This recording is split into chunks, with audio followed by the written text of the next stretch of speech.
Welcome to the Empowered Wife podcast, where it's all about fixing your relationship without your man's conscious effort so that you feel desired, taken care of, and special, even if your relationship feels completely hopeless.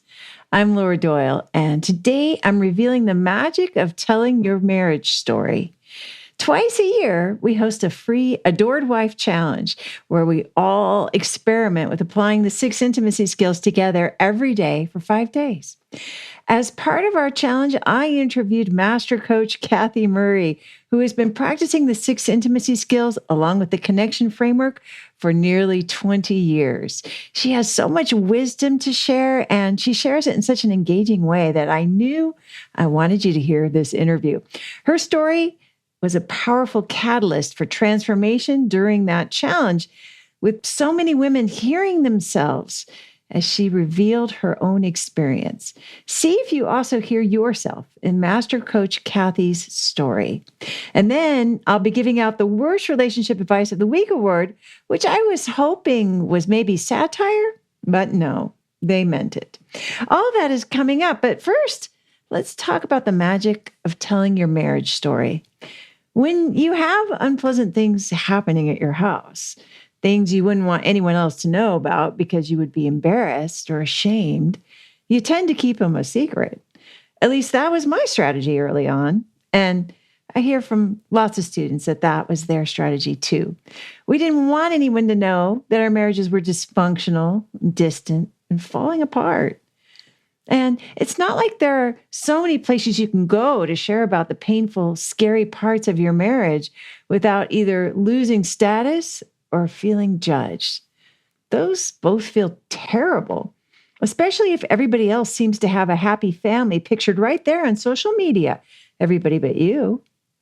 The illusion is that if you just keep it all buttoned up, first of all, no one will know you're struggling, and therefore, no one can think less of you or your man because of it. Plus, you can still keep your image of having a happy family on social media. Keeping your marriage shame a secret seems like a smart strategy, but it's also a heavy burden in my experience. If your assumption is that telling anybody the truth about what's going on at your house would horrify them, then you probably also have some pretty heavy judgment for yourself, which is lonely and scary. That's why I'm a big fan of sharing your marriage story, not just anywhere, of course, but with a safe audience who can bear witness and hold your story in safe hands, like we do in the Ridiculously Happy Wife program. In my experience, we all need an audience of one or more who can nod in recognition and identify with us and still accept us. There are 3 life-changing benefits to telling your marriage story, even the embarrassing parts that you've never told anyone before. The number 1 benefit is self-acceptance. It takes courage to tell your story. After all, there was a reason you were hiding those secrets. Sharing things you didn't want anyone to know means risking rejection. But in my experience, right after you run through that waterfall of fear and get to the other side, there's amazing relief and self-acceptance. Recently, a coach training student told her story very vulnerably in our coach training class. And at the end, she said, maybe when I tell this story to others, I'll leave out the part about how I wanted a baby so much that I was considering artificial insemination and being a single mom. In other words, she was considering how she could edit out the most vulnerable part if she shared it outside of our super safe cocoon of our class. And she could do that the next time because safety is very important. We like to encourage students to stretch, but never to tear. So one option is to modify your story based on how safe you feel with your audience. But in my experience, telling the parts that made me feel the most squishy inside was also the most liberating and thrilling because that's what helped me accept those squishy parts in myself. After all, if I tell the truth about saying something super undignified, and if I describe how I raged and nagged and picked totally unnecessary fights, and I don't get kicked out of the tribe, if I'm met with heads nodding and understanding instead of critical faces, Well, then I can conclude that maybe I'm just a mere mortal woman who did the best she could before she knew any better, instead of feeling like a horrible monster. That student who had wanted to edit her story the next time she told it, well, she had a similar experience and an epiphany. Now that she had told her story authentically, and we all still loved her more than ever, she decided she wanted to include even the really squishy feeling parts next time she told it. The number 2 life-changing benefit to telling your marriage story is connection. Being vulnerable and telling my story also created connection like I'd never had before with other women. I didn't know how much I needed that connection until after I got it. Now I know that right after air, water, and shelter, I crave love, often in the form of connection and support from other women. And sharing my marriage story authentically gave me that in a way I didn't have before. I recently heard about a student on her campus who enrolled in and completed our private coaching program. And then she came back a short time later and said, I want to get some more coaching, but this time I'm going to be honest with my coach, which I just loved about her.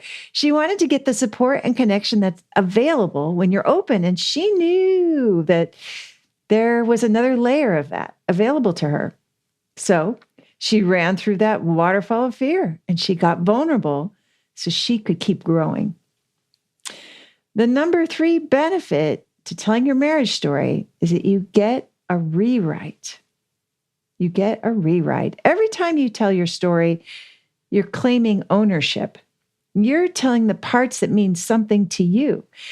And what we see on this campus is that your story evolves. Maybe when a student is new to the skills, it's all about how her husband has done her wrong. That was definitely my story in the beginning too. But as you incorporate intimacy skills and you get coaching and you share in a safe community about what you've learned and the miracles you've experienced as a result, you're rewriting your own story. You're no longer the victim in it. You're the heroine. You truly become the screenwriter of your own movie by changing what your camera lens focuses on. Like one student who came on the podcast and shared about how her story started with her husband being on the fence right from the very beginning of their 14-year marriage. But as she practiced the intimacy skills and told and retold her story, it took a completely different turn. Then she saw that for their entire 14-year marriage, her dedicated husband has always been right there by her side. She rewrote her own marriage story by telling it from a different angle. One where she gets to be a wife with a committed husband.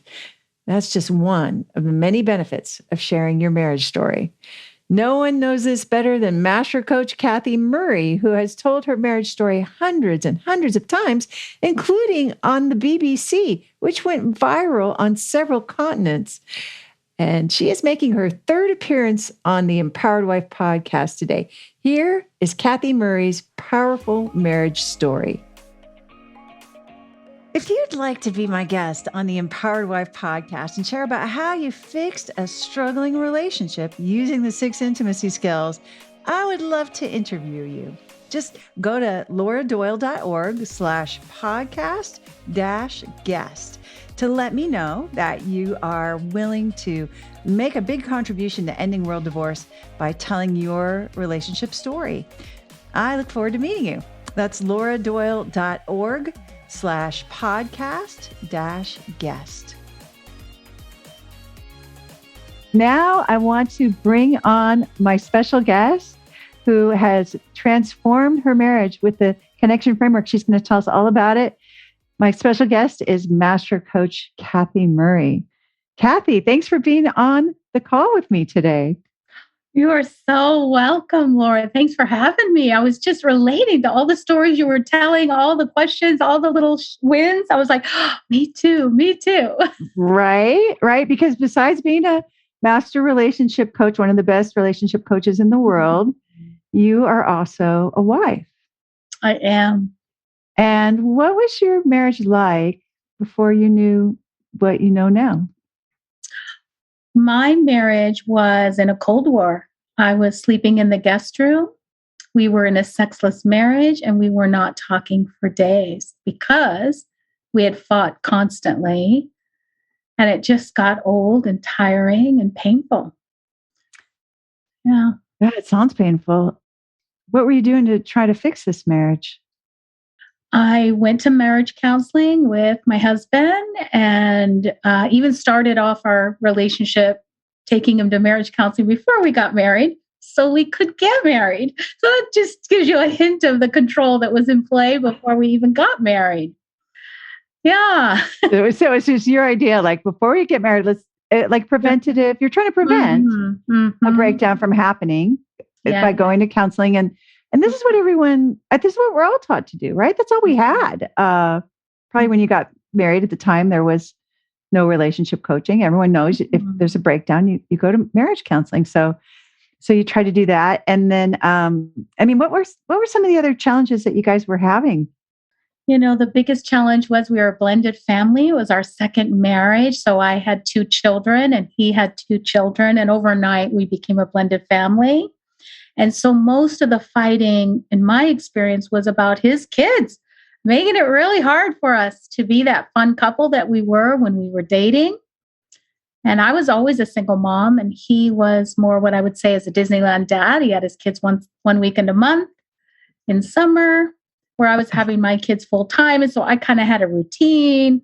I had schoolwork and bedtime down, and overnight everyone moved in together. And oh my goodness, I lost control of my house. It was mostly about the kids, not behaving, not conforming. I became not a very nice stepmother immediately. Oh, well, it's not an easy job to be a stepmother, is it? It's pretty challenging. Yeah. And I can see why it seemed like that was the problem. But you guys did go to counseling. We did. You and your husband. And how did that go? It was not successful. In fact, we fought on our way there and definitely on our way back. In fact, it got so bad we started to take separate cars just to avoid that fight on the way home. And it was painful because he would say some things and I would defend, and then I would say some things and he would defend. Yeah. Why? I just so relate to that. We used to fight. We always fought on the way home mostly. On the way there, I think, to marriage counseling, I was hopeful that something good was going to happen. But on the way back, it got bad in the car. So I relate to that. So, and this was your second marriage. So you had already been divorced once and he had 2. So was that something you were considering? Definitely. The word was thrown around by both of us for sure.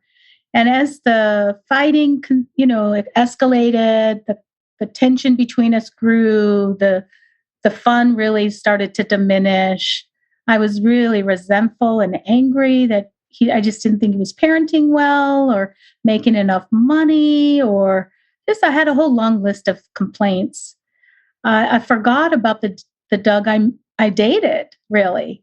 And I don't know that I was still the same girl he dated. Life just got really serious after we got married. Well, it sounds really hard. It sounds really exhausting and lonely. Just talking about it makes me choke up because it was really a painful time. I thought those 4 kids, it wasn't their fault that they were going to have to face another failed experience, which was so painful for those kids the first time around, Yeah. Yeah. And they'd all been through it already. All 4 of those kids been through a divorce. So clearly you didn't want that. And you were trying to do things to fix the marriage. And were you getting any other input or advice or suggestions that you could? Yes. We even sent the kids to counseling because I was sure it was his kids. And so they went to counseling. We went as a family to counseling. We supported our church. We took classes. I read books. I complained endlessly to my girlfriends. You did. And what were they suggesting? Well, one suggested I go and buy a book that she had heard about. And another one told me to shut up or get a divorce. And it was so painful to hear her, not be supportive. I was just in dire need of a friend. And I think I wore down my welcome by always complaining about Doug every time we got together. Even I wasn't the fun friend anymore. Oh, yeah. Gosh, that sounds painful too. Mm-hmm. So, well, what happened? You got divorced? I didn't get divorced. You Thank didn't. goodness. That one friend who recommended a book, I went to the bookstore to buy that book. Happened to be the year your book came out, Laura, and your book was sitting right next to that other book. And your title just intrigued me. And so I bought both books. And I went home and they got on to the shelf with the other books I'd bought that year, trying to save my marriage, half not read. And another big fight ensued within a week. And I just got so fed up. I just threw some clothes and a few of those books on the shelf in my suitcase. And I took off to my mom's for the weekend and ended up staying a few extra days. And while I was there, really just huffing and puffing and wondering if I was going to go ahead and get a divorce, I read your book cover to cover. And I just cried that, first of all, I thought you had a camera in my house because I didn't know how you knew what was going on at my house. And I related to you. And for the first time, I felt some hope that maybe, just maybe, I might actually have something to do with why my marriage was the way it was. I was the common denominator between both of my marriages. And I could just see the control and the disrespect as you shared your stories in the way I was being in my marriage, which was all clearly from a place of fear, things not going the way I wanted to go. Like you just said, paying more or waiting longer or having the house not clean. What will the neighbors think? All of that judgment that I got from my childhood. Oh my goodness. It was so evident that I had a failed recipe, as you talked about. My parents fought and divorced. I just thought the way you get what you need is you get mad. Right. That's what happened to me, right? Yes. And if people don't do what you want, then you punish them, right? Yes. So that's the way to do it. You pout, you cry, and you yell, and you teach, Yeah. It like goes I'm to the other bed or, yeah. Oh, yeah. So, all right. So you had this painful, hopeful, happy, sad moment of realizing maybe I have something to do with this. Mm-hmm. So what'd you do? Well, I went home and I was super nervous to walk through the door because, as you know, I left under a big fight. And so I didn't know what was going to happen when I walked in the door. I was just nervous. And in the door I came, and Doug came up to me immediately. And I, as you were sharing earlier, I was remembering, like, this is what he would do before I found you. He would ask me these little questions to kind of test the waters, the temperature. Is it safe? Is it safe to talk to my wife? Like, is she mad at me? Or is there... Am I in trouble? Am I in the doghouse? Yeah. Or, Is she safe? I didn't know it then. But boy, when I walked through the door, he met me with a question, one of those little questions. What should I do with the cell phone plan? It was pretty curt. It was pretty direct. It was the first thing he said to me. It wasn't, hello, how was your trip? It was just, what should I do with the cell phone plan? Okay. Mm-hmm. And I just grabbed whatever memory I had from reading your book, that little phrase, whatever you think. And I said, as my voice was trembling because it was so foreign, whatever you think. He goes, no, you need to tell me what to do with the cell phone plan. And I just stuck to that little phrase. I didn't know what else to do. And so I said, I said, whatever you think. And then I added, I trust you to make that decision for our family. And Laura, it was the most foreign thing I'd ever said. That man just walked away scratching his head like, what the heck happened to my wife? Yeah.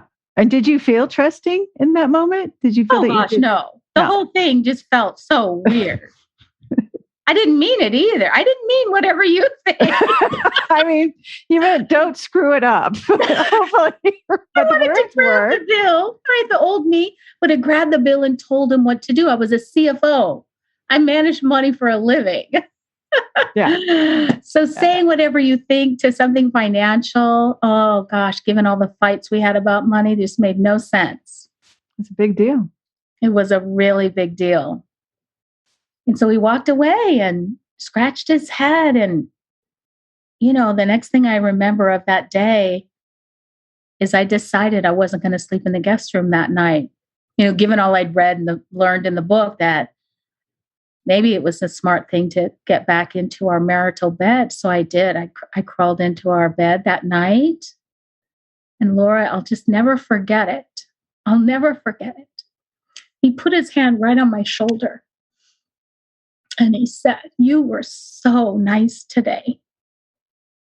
And the tears just rolled down my face. They still do every time I share this story. Because I knew right then that was the level of intimacy I'd been craving. And I wanted more of that. Beautiful, Kathy. Such an inspiring story. Thank you. So he responded really well, it sounds like, to your trust. So what happened after that? Like, was everything great? Or I still had a lot to learn, but I had enough of a taste that I knew I didn't want to go back to counseling. And so I looked in the back of the book and I thought, oh my gosh, she's in my community where I was born and raised. I'm going to write to her. I'm going to write to this author. I mean, who writes to an author, right? I had never done it. And so I quit counseling and I wrote to you and I said, I would love your help at saving my marriage. And I, for some reason, knew then, talk about accountability, which you were talking about earlier. I just knew then I wanted to create some kind of support or accountability. So I asked you if you'd teach me how to help other women at the same time of saving my own marriage. And you said, yes, I'll meet with you. And I did. I flew down and I met with you. I was in Northern California and you were in Southern California and we met. And oh my gosh, I don't know, it's 19, 20 years ago. And here we are. I'm just still madly in love with this man. And we have an amazing marriage that is better than I ever could have imagined. Tell us about that. Like, what is it like just on a day-to-day basis? He dotes on me hand and foot. He just wants to please me, which was one of my early spouse fulfilling prophecies, right? I was saying such mean things about him to my girlfriends and in therapy, right? He never wants to have sex with me. He never wants to hang out with me. He doesn't make enough money, right? He doesn't parent well. I had so many negative beliefs about him that's all I was creating was more of that. And so as I began to pile on self-care and get myself happy, because I was frazzled and burnt out and tired doing it all, because I had to be done my way. As soon as I started saying, like, whatever you think, and letting him make that decision about the cell phone plan, I don't know what decision he made. I never followed up. My load started to get lighter. So I became happier and more pleasable. And he just wanted to please me all the time. That's all he wanted, was a happy wife. Wow. Yeah. And now that's his main mission in life, I think, right? Is to whole mission in life. Make his wife happy, provide, protect, please in every way. And you seem pretty happy. I am super happy. I mean, things have happened in our, we're going to celebrate 30 years of marriage in December, and 20 of them I've been practicing the connection framework. And like you, I need this community every day in my life. I'm a mere mortal woman. I still want to help tell him how to drive sometimes. Or I think I know better. Just yesterday, he said, I would love to put some artificial turf on our front lawn grass. And I said, oh, I just would really love rock, right? I expressed my desire. I heard his thinking. I hear you. And I just would really love rock. And so we're in the middle of that discussion. No decision has been made. Right? We have two different opinions, but there's no fighting. There's no Cold War. There's no me telling him how it should go. It's safe in our house to talk about things like that. Nice. Or I think back like about 6-7 years ago, he said to me, I would like to move back to Northern California. We had left Northern California, moved down to Southern California for a while. He wanted to move back. And I didn't want to. I didn't want to leave Southern California. And so I just found my desire. And I said, I would love a distraction-free move. And that man made the entire move happen. I didn't lift a finger or do a thing. I just went from Southern to Northern, and he handled everything, including picking out the house I live in now, which I had never seen. Sight unseen, I moved into. Sight unseen. Just gratefully received it all and just thanked him profusely for handling the distraction-free move. And he's done nothing but improve it and make it even better than it was when we moved, and I loved it then. So you really do trust this man now?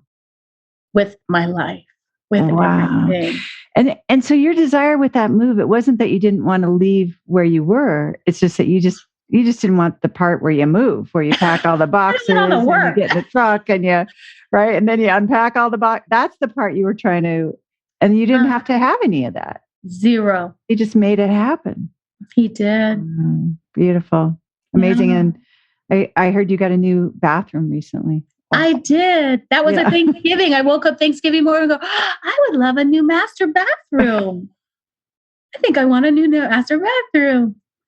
Just express your desires like that, huh? I did. They just kind of come out now without any fear. And, sometimes they happen and sometimes they don't. But again, they don't lead to fighting. That's what's different, is that I actually really believe my husband wants to please me and make me happy. And when I believed that wasn't the case, I just got more of that. And now that I know better, thanks to this work, thanks to this community, thanks to these skills, to coaching, to having a coach, becoming a coach, I just get to lavish in this experience that is like nothing I've ever had in my life before or believed that I could have. That book you wrote, Things Will Get As Good As You Can Stand. I feel like that, Laura. I really do. Wow. That's great, Kathy. Well, I give you all the credit for having the courage to do the things that felt different, felt so uncomfortable. Mm-hmm. You did things you'd never done before, so you could have the marriage you'd never had before. How did it affect those 4 kids? Unbelievable. I mean, first of all, second marriages mostly don't survive. And in blended families with 2 and 2, right? So the fact that we're still married 30 years and we love each other, all 4 of our children just love us to pieces. They're all married and have their own children now. My daughters have trained with you. They've practiced the skills. They just feel incredibly grateful that they got to see the transformation. They got to see me transform as a woman, to go from a controlling, critical, kind of rageful, authoritarian parenting style to even trusting my children and believing in them and being dignified with them. It's been amazing to watch them be grateful for their parents. And you broke the chain, right? Your parents were divorced. They fought. You were divorced once, but you broke the chain. They have a role model of what a happy relationship looks like. Oh, yes. They can follow a successful recipe. They really can, and they do. They're all together, right? None of them have really faltered in their lives. And not perfect, and certainly we're not perfect over here either. I've certainly had my moments where I've been low on self-care and then can lose my way. And I think one of the things I'm so grateful for is that I have this community, right? I can just get on a call and just be inspired by someone else's courage. You talked about that today, being reminded of how incredibly quick something can get turned around, like a whatever you think phrase, or piling on self-care and just taking a nap. just changes the world in a minute. It does. It really does. So if you could go back and talk to that authoritarian, somewhat rageful, angry Kathy from before, what do you know now? What would you want to tell her? That my fear is not realistic. I was so full of fear, Laura. So full of fear of what people would think, that I wouldn't be loved, that he would leave. That he would leave. And that wasn't realistic. That was just your fear talking. That was just the illusion. Yes. Because here you are now, having a totally different experience. Well, I love that. What's your tip for someone who's listening and she's maybe got a blended family and it just feels like a struggle and maybe a sexless marriage? And she's wondering, where does she start? What should she do to have the kind of relationship that you have now where you feel doted on and cherished and special and adored? How can she start? I think taking action, right? This challenge is so fun because you get to take some new little actions, like the cheat phrase I tried the first time, right? You're inviting everyone to experiment. And gosh, if you're having a positive experience from just experimenting, I just say go all in. If you like what you experience and how you feel, you can create more of it. That's my experience. So choose your faith and continue to experiment with the community support, practicing the cheat phrases, and really giving yourself a chance to be your best self. Allow yourself to become that dignified wife and mother and woman that is definitely in you. She was always in me, Laura. She was always in me. But it was armored with all this protection. I didn't want to let anyone see the vulnerable side of me. It was too scary. And that, I would say, has totally transformed also just my ability to be vulnerable as a result of practicing all this. So that would be my tip, is to honor your desire to be a happy wife and do whatever it takes to do that. Yeah. So when you got into a safe environment, you were able to take off all that armor. And then that woman, the dignified, calm, wise woman emerged that you are now. Yeah. It was just really a journey that I wouldn't trade. I think in the beginning, I wanted it to happen right now. And while I had early success on that first day, there was bumps, there were curves and changes and breakdowns for sure. But I had something that I knew every time I returned to it, it always turned out magical. Beautiful. Yeah. Well, I give you all the credit and just admire you so much for making your second marriage last. You're right. Statistically, it's not good. It's not good if for women who don't have the right information and the right support. They suffer. They struggle. Yeah. And but I give you all the credit for having the courage to really try something that felt so foreign, felt probably kind of crazy at the time, and yet here you are now, someone who actually has helped many hundreds of women fix their relationships and make them last. So thank you so much for being that beacon of hope for what's possible. You are so welcome. Thank you, Laura. If you'd like to be my guest on the Empowered Wife podcast and share about how you fixed a struggling relationship using the 6 intimacy skills, I would love to interview you. Just go to lauradoyle.org/podcast-guest to let me know that you are willing to make a big contribution to ending world divorce by telling your relationship story. I look forward to meeting you. That's lauradoyle.org/podcast-guest. And now it's time for the Worst Relationship Advice of the Week Award. It's the worst relationship advice of the worst relationship advice. Yeah. relationship advice. The worst relationship advice of the week. And the advice that I find most repulsive this week was sent in by a student who read it in the third largest newspaper in the United States. And the only way this would not win the worst relationship advice of the year award is that it's so bad that it may have been written ironically. You know, like a hipster going to eat at Applebee's, ironically.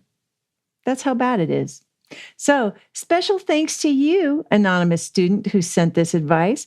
I love that you sent me this because it's truly terrible. I found it painful to read, so I'm going to spare you the gory details and just read you these two twisted sentences. Quote, I used to believe that divorce is a terrible thing, particularly when children are involved. And then she goes on to say, but I've learned that divorce can also be an act of radical self-love that leaves the whole family better off. Listen, I have a lot of compassion for this woman who writes about how she didn't feel she could pursue her career to the degree that she wanted and also stay married, even though she says she still loves her husband and they had small children. She is certainly the expert on her own life, and she clearly feels the decision to break up her family was right for her. I can't argue with that because I know only a little bit about her situation. She's the expert on her own life. But I can't help but suspect that I hear in her story what I hear from so many students on our campus and what I experienced myself, which is that I was not trained in how to love and be loved in return. So it seemed painful. It seemed impossible to get what I wanted and stay married. She believed she had to minimize her time spent in a career she loves to stay married instead of thinking of her marriage as a resource to help her live her dreams. You could argue that her husband was very different from mine, and that could be. I know that my husband responded very differently when I learned the skills that I have now to bring a sense of fun and some respect and vulnerability and receptivity and gratitude to my marriage, along with my career ambitions. It seems especially tragic to frame success at work and success at home as an either-or proposition instead of having the love and support of a man who knows you well and contributes to your accomplishments in the world. I can't help but wonder what might have been possible for her if she'd had the right training and support to succeed both as a wife and in her career. Also, as a child of divorced parents, I'm aggrieved at the idea that divorce is anything less than a full-blown tragedy for the kids. Like me, her kids are certainly not getting role modeling for how to have a happy marriage in the future, which I consider one of the most valuable things I've ever learned. I'm also sad to hear this amplification of this common misconception that getting away from the man you chose to marry is sometimes necessary for self-love. I used to think that too. After all, you hear it all the time, right? People say you'd be better off without him, or it's time to stand up for yourself, or you have to love yourself enough to move on. But what I've come to see in my own marriage, and now in seeing tens of thousands of women who have committed themselves to creating marriages that last and thrive, even when it seems hopeless, is that self-love is something you can cultivate wherever you are with whoever you're with. It's true that a divorce can make you feel like a failure, and I don't think that serves anyone. I completely understand the urge to justify the decision to break up your family because it's true that it's perceived as a failure, even if no one ever taught you how to succeed in marriage. It would be a hollow victory for me to get to devote myself to my career, but have no one to talk to about it with when the working day is done, and no hugs and no kisses after a hard day. For that reason, the advice that divorce can be an act of radical self-love that leaves the whole family better off is the very, very worst relationship advice I've heard all week. Listen and subscribe to the Empowered Wife podcast. And hey, if you're one of the hundreds of women who found this podcast valuable, and you wrote a review on iTunes, I want to thank you. I'm so happy you did that. The more, the better. Thank you for contributing to the mission to end world divorce with your reviews and ratings. I'm so grateful. Next week's podcast is all about using the 6 intimacy skills with everybody. In the meantime, I hope you're having lots of fun. Today's fun fact is that I'm making everyone I know watch my favorite show, Ted Lasso, whether they want to or not. Good thing I'm not controlling anymore.